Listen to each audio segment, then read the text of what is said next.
Welcome to the office. Let's talk. Most people move through the world on autopilot. They walk down a street and see walls, windows, and doors.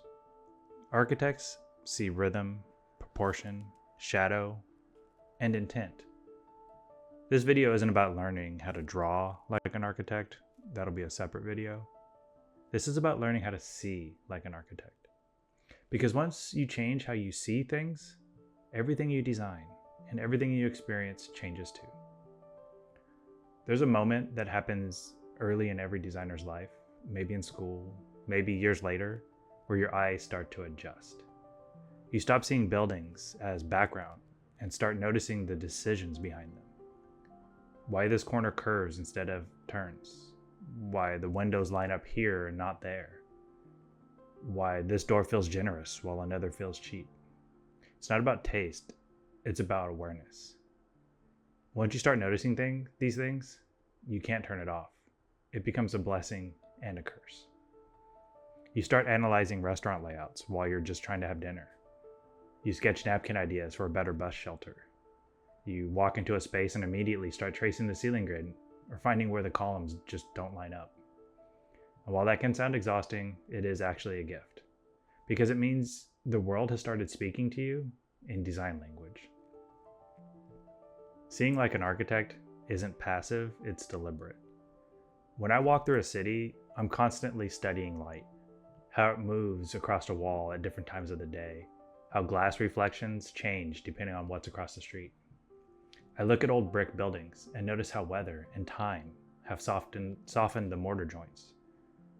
I look at new construction and I can tell instantly whether it was designed in Revit or sketched by hand first.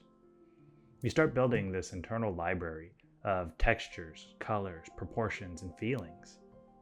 So when you sit down to design, you're not guessing what feels right. You're just recalling hundreds of quiet observations that have built up over years of looking carefully. And that's what really separates a good architect from a great one. The great ones don't just draw better, they see better.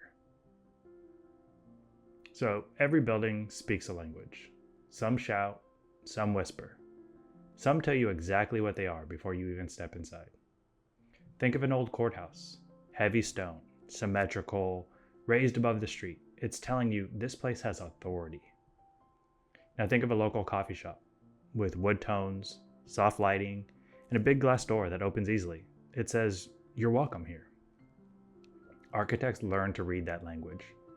Form communicates purpose. Proportion communicates emotion. And material communicates honesty. Once you start noticing it, you begin to see it everywhere. Not just buildings. Everything is designed to send a message. A phone, a chair, even the way a park bench faces the street. You start asking, what story is this object telling? And then, how could I tell a better one? Architects we also see in 4 dimensions. The 4th dimension being time. A building doesn't exist in one perfect photograph. It changes every hour, every season, every year. Light, shadow, reflection, weather, they're all part of this composition. That's why architects are obsessed with light studies and site visits at different times of the day. We know that the same room can feel sacred in the morning and melancholy at dusk. Every movement plays a role. How people enter, where they pause, what they see first, where their attraction drifts. We like to choreograph this experience. Seeing like an architect means watching how people use space, not just how they occupy it. You learn a lot more about a building by watching how somebody naturally walks through it than by reading a floor plan. To see like an architect, you also have to see the context, not just the building, but the world around it. How does it sit on the site? How does it meet the ground, touch the sky, and connect what's next to it? Architects never see a building as an isolated object. It's always part of a system, a neighborhood, a climate, a culture. That's why when you travel, you start noticing how different places feel different, not just how they look. The streets of Rome aren't just narrower, they sound different, they smell different, they guide you differently. A Kyoto temple and a desert adobe home, they can teach you the same lessons.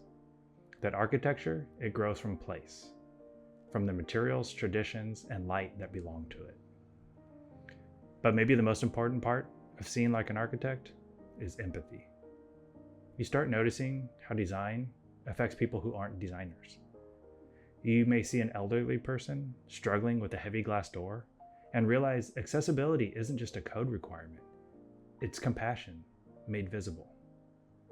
You see how a child experiences scale differently, how a window placed at their height suddenly invites curiosity. You see how people find comfort in corners, or sunlight, or the smell of old wood. Architects don't design for themselves, or at least the good ones don't.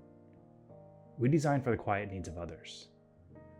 And to see those needs, you have to learn to look deeper than aesthetics. You have to look with empathy. So how do you actually learn to see this way? You practice. Next time you're walking somewhere familiar, slow down. Pay attention to the edges, where materials change, where light fades, where people choose to linger.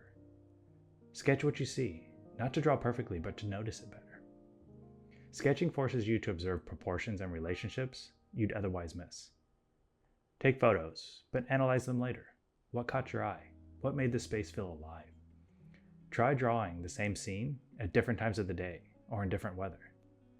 Seeing like an architect is really just about being present, truly and deliberately present to the built world around you. Because everything around you is trying to teach you something. You just have to slow down long enough to listen. There's a quiet truth that architects eventually realize. Architecture isn't about buildings. It's about awareness. Once you learn to see like an architect, you start seeing design everywhere.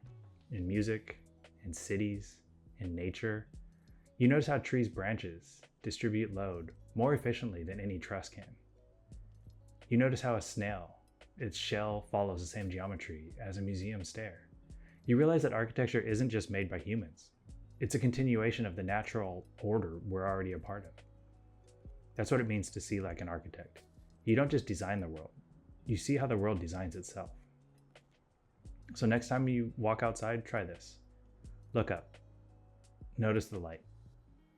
Notice the wind, the sounds, and ask yourself why it feels the way it does. That's how you start seeing the world like an architect. All right, that's it. Let's get back to work.